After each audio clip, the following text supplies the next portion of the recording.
Tôi là người phụ nữ đã bị chính cha ruột của mình đối xử như một con búp bê. Ông ta giam giữ và ép tôi làm chuyện đó. Tổng cộng, tôi đã có 14 người con với ông ta, mặc dù không phải ai trong số chúng cũng may mắn sống sót. Những lời kể đầy ám ảnh đó chính là sự tổng kết cho cuộc đời đầy bi kịch của Alba Nidia Alvarez.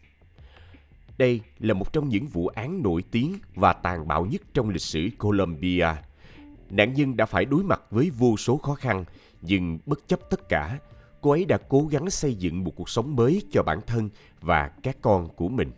Còn kẻ gây ra tất cả những bất hạnh cho cô ấy, liệu có bị pháp luật trừng trị hay không? Câu chuyện diễn ra như thế nào? Các bạn đang theo dõi kênh Văn Tùng Siêu Kỳ Án và mình là Hoài Bảo. Nếu các bạn cũng yêu phá án và những câu chuyện trinh thám hấp dẫn, hãy để lại một like video và một subscribe để ủng hộ cho Văn Tùng Siêu Kỳ Án. Còn bây giờ, mời các bạn theo dõi vụ án hôm nay nhé. Thông tin về thời thơ ấu và tuổi trẻ của Arcelo Alvarez Quintero, kẻ tàn bạo với chính con gái mình, gần như không có. Người ta chỉ biết rằng khi gần bước sang tuổi 30, ông ta bắt đầu chung sống với một người phụ nữ và có một cô con gái. Người phụ nữ đó là vợ lẽ của Arcelo, đã qua đời vào năm 1979. Con gái của họ khi đó khoảng 5 tuổi. Cô bé tên là Alba Nidia Alvarez. Mọi người thường gọi cô là Nidia. Một thời gian sau, Arcelo cùng con gái chuyển đến sống với họ hàng. Chẳng bao lâu sau, tại nơi ở mới, những rắc rối bắt đầu nảy sinh. Chúng bắt nguồn từ việc người đàn ông này đối xử với con gái mình một cách thô bạo. Thái độ đó không chỉ dừng lại ở sự nghiêm khắc thái quá và những cơn giận dữ thường trực. Nhưng mọi điều kinh khủng nhất bắt đầu khi Nidia khoảng 13 tuổi. Vào độ tuổi đó, khác với những bạn cùng trang lứa, cô lại sinh đứa con đầu lòng. Đứa trẻ đó sau khi ra đời cũng đã trở thành em trai cô. Rõ ràng, đó là một bi kịch đối với Nidia. Nhưng Arcelo, cha cô lại hoàn toàn thờ ơ trước cảm xúc của con gái. Có thể nói, ông ta rất vui mừng với sự ra đời của đứa trẻ. Sau đó, Arcelo đưa các con đến San Sebastián de Mariquita, một đô thị nhỏ ở Colombia. Mariquita được mệnh danh là thủ phủ trái cây của đất nước. Đây tưởng như là một nơi lý tưởng để sinh sống và lao động, nhưng bản thân thị trấn này không phải là điểm dừng chân cuối cùng của gia đình Alvarez. Cuối cùng, họ đến định cư tại một ngôi làng nhỏ tên là Vereda La Cabaza. Nơi đây chỉ có hơn 200 hộ gia đình sinh sống. Như hầu hết người dân địa phương, Arcelo làm việc trong một trang trại. Thế nhưng, công việc này không mang lại cho ông thu nhập ổn định.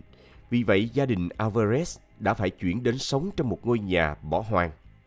Lúc này, ông ta đã có 4 đứa con với con gái lớn của mình. Nhưng thật đáng thương cho Nidia khi những người xung quanh không thấy điều gì bất thường trong việc này. Vì họ cho rằng những đứa trẻ mồ côi mẹ và chỉ trông chờ vào người cha chứ không biết sự thật phía sau. Trong một khoảng thời gian, hàng xóm cho rằng gia đình Alvarez sống rất hạnh phúc. Dù sao, họ cũng không giao tiếp nhiều với dân địa phương. Thêm vào đó, Nidia là một cô bé khép kín, không bao giờ nói chuyện với ai ngoài cha và các con của mình. Cô gần như không bao giờ rời khỏi nhà một mình, hầu như lúc nào cũng có cha đi cùng. Có lẽ chính vì sự hiện diện của ông ta đã khiến cô phải im lặng. Người ta chỉ nhìn thấy cô bé vào những lúc hiếm hoi khi cô cùng Arcelo đi chợ mua sắm. Điều duy nhất khiến những người dân làng lo lắng là việc Nidia không đi học ở trường địa phương, mặc dù tuổi còn rất trẻ. Tuy nhiên, không ai trong số họ hỏi han cô hay cha cô về điều này. Nhưng rồi theo thời gian, câu trả lời cho những câu hỏi đó cũng dần xuất hiện. Đó là lúc cô gái trẻ lại mang thai. Lần này, không khó để mọi người sâu chuỗi sự việc và rút ra kết luận ai là cha của những đứa trẻ. Mọi người nhận thấy điều bất thường bởi Nidia gần như không bao giờ rời khỏi nhà. Cô không có bạn trai, còn Arcelo thì kiểm soát mọi hành động của cô. Điều này cho thấy rằng người duy nhất có thể là cha của những đứa trẻ không ai khác chính là Arcelo. Tuy nhiên, Bất chấp việc ai cũng nhận thức được tội ác đó, không ai dám báo cáo với chính quyền. Kết quả là những người xung quanh chỉ biết trở thành những nhân chứng bất đắc dĩ cho những hành vi mất nhân tính lặp đi lặp lại trong hơn 20 năm. Nidia đã mang thai ít nhất 11 lần, nhưng không phải đứa trẻ nào cũng sống sót. Một số em bé sinh non và ra đi ngay sau khi chào đời. Hơn nữa, Nidia chưa bao giờ sinh con trong bệnh viện và gần như không bao giờ được hưởng sự chăm sóc y tế chuyên nghiệp. Cuối cùng, trong số 14 đứa trẻ được sinh ra, chỉ có 8 đứa trẻ sống sót, 3 bé trai và 5 bé gái. Trong số tất cả những đứa con của Acelo, chỉ có Nidia biết đọc và viết kha khá. Người cha đã dạy cô điều đó. Những đứa khác thì không có cơ hội như vậy. Gần như tất cả quyền cơ bản của chúng đều bị tước đoạt ngay từ khi mới sinh ra. Lũ trẻ thậm chí còn không tồn tại một cách chính thức. Chúng không có giấy tờ tùy thân, không có giấy khai sinh. Chúng không được đến trường mầm non hay trường học địa phương, thậm chí còn không được tiêm chủng. Thật vậy, chúng chưa bao giờ được đưa đến bệnh viện. Người dân địa phương kể lại rằng họ đã có thể giúp đỡ Nidia hoặc ít nhất là nói chuyện với cô. Tuy nhiên, vì một lý do nào đó, họ đã chọn cách khác.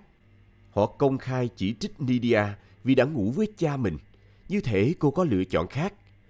Cô gái trẻ chưa bao giờ phản ứng lại những lời lẽ cay nghiệt thường xuyên nhắm vào mình.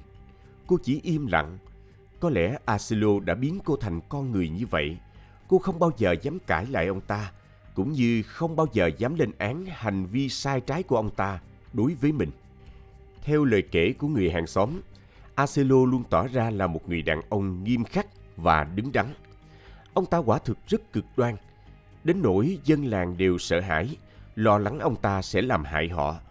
Thật trớ trêu khi mối quan hệ giữa cha con họ đã biến tướng thành một điều gì đó mà mọi người coi là hiển nhiên.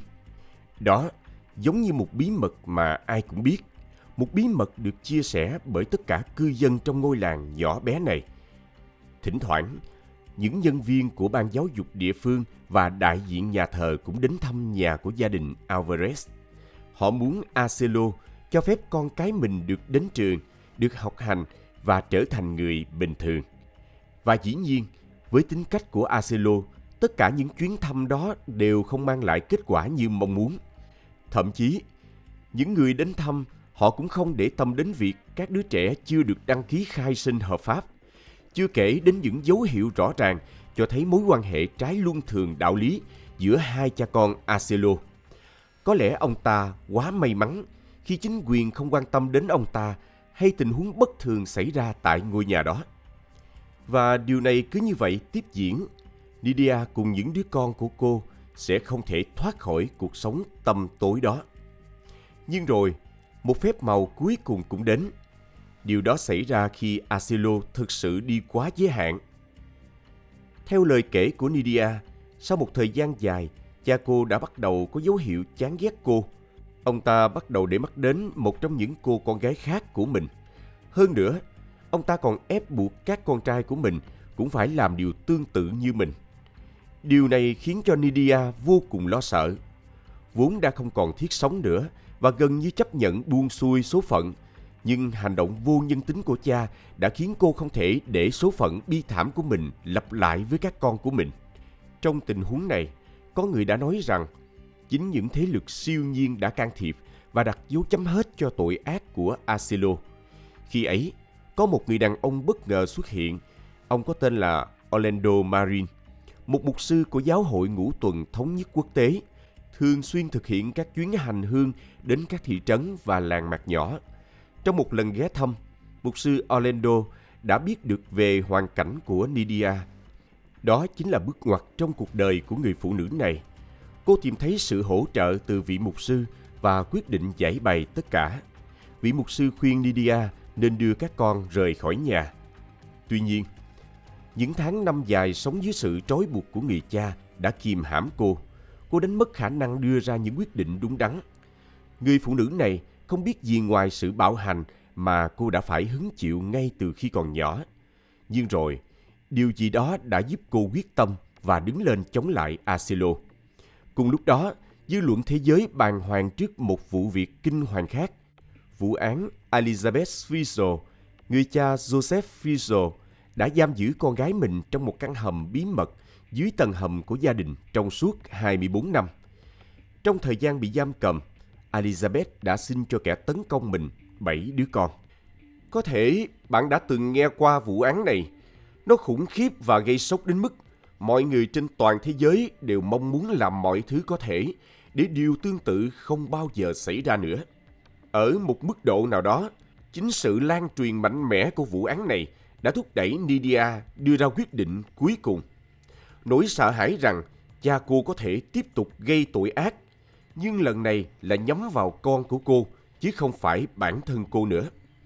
Điều đó đã khơi dậy trong lòng Nidia cả sự đấu tranh và lòng căm thù cùng một lúc.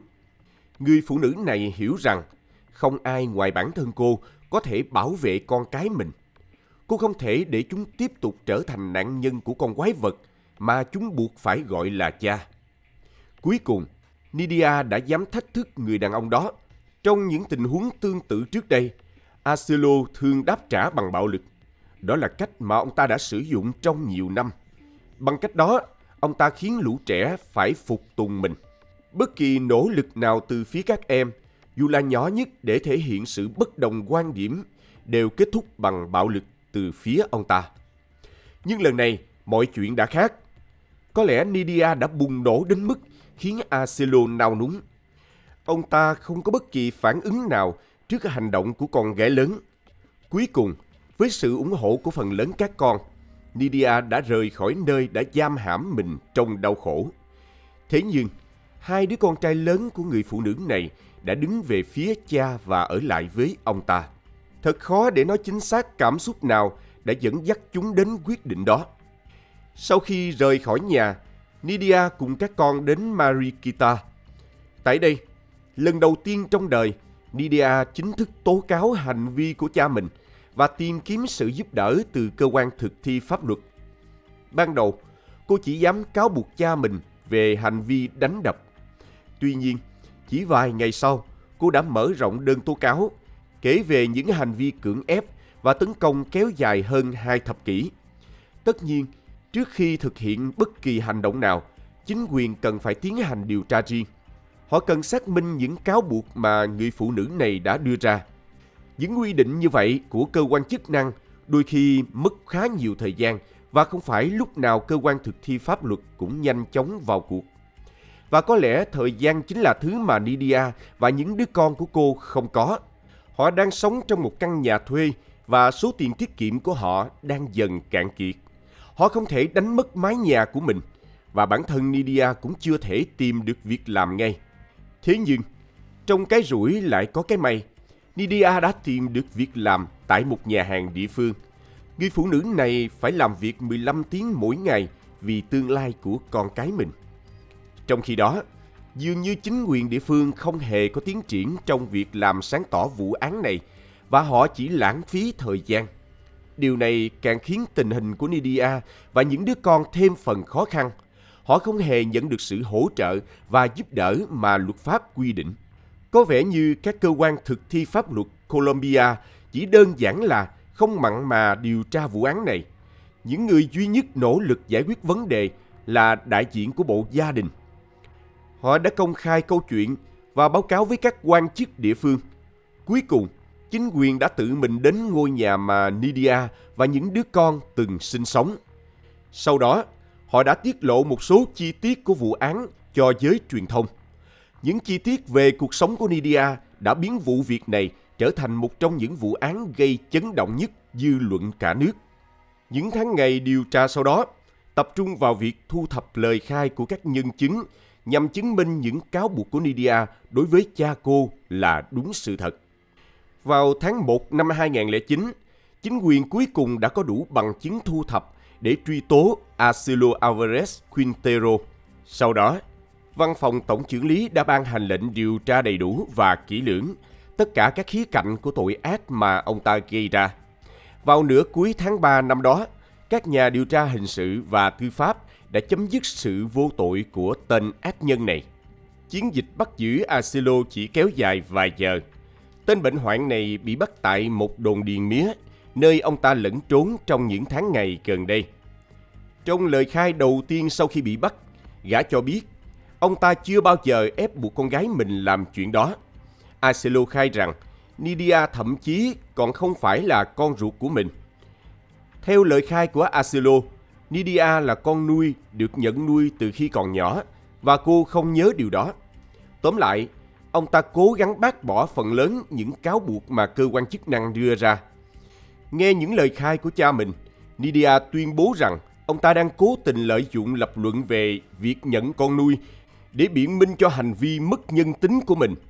Cô một lần nữa nhấn mạnh rằng người đàn ông này đã khiến cô phải hứng chịu những hành vi bạo hành thể xác tàn bạo nhất và giam cầm cô trong suốt những năm tháng qua. Điều đáng ngạc nhiên nhất trong lời khai của Nidia chính là việc cô vẫn coi Acelo là cha ruột của mình. Theo cô, điều đó có nghĩa là cô sẽ tiếp tục tôn trọng ông ta, chấp nhận mọi chuyện. Nidia thậm chí còn thừa nhận rằng cô vẫn yêu thương cha mình. Trong những năm qua, cô đã nhiều lần cố gắng khuyên nhủ cha, nhưng bất thành. Nhìn trên khía cạnh đó, những gì Nidia thể hiện có phần khó hiểu, đặc biệt là khi xem xét những gì cô đã phải trải qua. Đáng lẽ cô phải căm ghét Acelo, nhưng vì lý do nào đó, cô lại dành cho ông ta thái độ khác. Đến cuối tháng 3 năm 2009, phiên tòa xét xử Acelo chính thức diễn ra. Tại phiên tòa, người đàn ông này vẫn khẳng định Nidia không phải là con ruột của mình. Ông ta khai rằng việc hai cha con đi quá giới hạn với nhau đều diễn ra dựa trên sự đồng thuận của cả hai bên. Tất nhiên, Acelo không thể giải thích được làm thế nào mà ông ta lại thỏa thuận một việc như vậy với một cô bé. Rõ ràng, Nidia còn quá non nớt khi con quái vật này lần đầu tiên thực hiện hành vi phạm tội. Kết thúc phiên tòa sơ thẩm, Acelo bị tạm giam. Khi ra khỏi tòa án, người đàn ông này phải đối mặt với sự phẫn nộ của đám đông. Người dân muốn tự tay trừng phạt ông ta, nhưng lực lượng an ninh đã ngăn chặn điều đó xảy ra. Sự chú ý của dư luận đối với vụ án này là điều dễ hiểu. Gần như tất cả các cơ quan báo chí quốc gia đều đưa tin rầm rộ về quá trình điều tra vụ việc. Điều này tất nhiên đã ảnh hưởng đến cách nhìn của mọi người về Acelo. Kết quả là ông ta trở thành một trong những kẻ bị căm ghét nhất đất nước. Acelo được gắn cho biệt danh quái vật Mariquita, một biệt danh phản ánh chính xác những hành vi ghê tởm của gã đàn ông này. Mặt khác, về phía Nidia, sau nhiều năm cô mới thực sự cảm thấy an toàn. Cuối cùng cô cũng có thể trải lòng về cuộc sống đầy sóng gió của mình, dù chỉ là một phần rất nhỏ. Cho dù những gì đã xảy ra, trong cuộc phỏng vấn với báo chí, người phụ nữ có tuổi thơ bi kịch này vẫn cho thấy sự mạnh mẽ và bản tính lương thiện. Nidia không ngừng nhắc lại rằng nỗi sợ hãi lớn nhất của cô trong suốt những năm qua là phải rời xa với những đứa con của mình. Cô chia sẻ rằng cô không thể tưởng tượng nổi cuộc sống sẽ ra sao nếu không có chúng. Hơn nữa, người phụ nữ này còn lo sợ cha mình sẽ tiếp tục giở trò với các con của cô. Nidia cũng bày tỏ sự phẫn nộ trước sự thờ ơ của những người dân làng xung quanh khi họ chỉ biết đứng nhìn thay vì giúp đỡ cô. Có lẽ chính hành động của những người dân làng này đã biến họ thành đồng phạm của tội ác. Phiên tòa xét xử và tuyên án Acelo Alvarez Quintero hay quái vật Mariquita đã được diễn ra. Tuy nhiên cho đến nay, phần lớn thông tin về phiên tòa đều không được công bố. Điều duy nhất được biết đến là Nidia đã ra làm chứng trước tòa. Một lần nữa, cô kể lại câu chuyện cuộc đời mình và làm mọi cách để đưa người cha vào tù. Ngoài ra, chính quyền cũng đã bác bỏ lập luận của Acelo rằng Nidia không phải là con ruột của ông ta nhằm bao biện cho hành vi của mình. Cơ quan chức năng cũng tìm cách bổ sung thêm một số cáo buộc mới đối với bị cáo. Những cáo buộc này liên quan đến việc ông ta giở trò với một trong những con gái của Nidia. Tuy nhiên, không có đủ bằng chứng để chứng minh bị cáo đã thực hiện những hành vi như vậy. Đại diện của các cơ quan báo chí được phép tham dự phiên tòa với số lượng hạn chế. Theo ghi nhận, ban đầu Acelo hoàn toàn chối tội, nhưng đến gần cuối phiên tòa, bị cáo đã thừa nhận hành vi phạm tội của mình. Thậm chí, ông ta còn cố gắng xin lỗi con gái lớn và các cháu của mình. Tháng 10 năm 2009, thẩm phán phụ trách vụ án đã đặt dấu chấm hết cho vụ việc gây chấn động dư luận này bằng bản án dành cho quái vật Mariquita. Theo đó, Acelo Alvarez Quintero bị kết án 15 năm 7 tháng tù giam. Mức án quá nhẹ này bị cả xã hội và nạn nhân xem là một trò hề. Nhiều người cho rằng nó là một sự sỉ nhục và không tương xứng với mức độ nghiêm trọng của tội ác mà kẻ bệnh hoạn này đã gây ra. Điều đáng ngạc nhiên hơn nữa là bản án sau đó đã được giảm xuống còn 11 năm 7 tháng. Chỉ vài tháng sau phiên tòa xét xử, lý do của việc giảm án không được công bố. Có thể là do tình trạng sức khỏe của ông ta ngày càng xấu đi. Sau phiên tòa, Nidia và 6 đứa con của cô được đưa đến một trại tị nạn xã hội ở Bogota. Giới chức tin rằng tại đây, họ có thể bắt đầu một cuộc sống mới, thoát khỏi những ám ảnh quá khứ. Không ai biết về số phận hai người con trai lớn đã chọn ở lại với người cha tàn bạo. Còn Acelo bị chuyển đến một nhà tù an ninh nghiêm ngặt ở Combita. Đến năm 2011, chính quyền nhà tù thông báo ông ta đã qua đời. Theo thông báo, vài tuần trước khi qua đời, người đàn ông này đã được đưa đến bệnh viện để phẫu thuật và theo dõi huyết áp. Cuộc phẫu thuật đã cắt bỏ túi mật của Acelo. Ban đầu, các chuyên gia nhận thấy ca phẫu thuật diễn ra suôn sẻ. Thế nhưng, sau khi Acelo trở lại nhà tù, ông ta đột ngột qua đời. Thi thể của ông ta được phát hiện trong phòng giam. Bản báo cáo pháp y kết luận ông ta qua đời vì nguyên nhân tự nhiên. Cho đến tận cùng, chúng ta phải ghi nhận lòng dũng cảm mà Nidia đã thể hiện. Cô ấy đã chiến đấu vì cuộc sống của mình cũng như của những đứa con và giành chiến thắng. Trong những năm sống trong tuyệt vọng, Nidia luôn khao khát tự do, nhưng vì những gì đã trải qua, cô không đủ dũng khí để giành lấy nó. Khi thoát khỏi nanh vuốt của cha mình, điều duy nhất mà Nidia quan tâm chính là hạnh phúc và tương lai của những đứa con. Cô mong muốn tất cả chúng đều được học hành tử tế và gây dựng cuộc sống của riêng mình. Có lẽ lời khuyên thiết thực nhất mà Nidia dành cho những nạn nhân của các vụ việc tương tự chính là hãy lên tiếng. Nói cho cùng, sự im lặng trong nhiều năm chính là thứ đã tiếp tay cho tội ác của cha cô. Vậy là vụ án ngày hôm nay đã kết thúc. Bạn nghĩ sao về vụ án này, về người cha quái vật và những gì mà Nidia đã phải chịu đựng? Hãy để lại một ý kiến ở phần bình luận bên dưới để cùng thảo luận nhé. Và trước khi rời đi, đừng quên để lại một like, một subscribe và bật chuông thông báo để tiếp tục theo dõi những vụ án tiếp theo trên Văn Tùng Siêu Kỳ Án. Còn bây giờ, xin chào và hẹn gặp lại các bạn trong các video tiếp theo.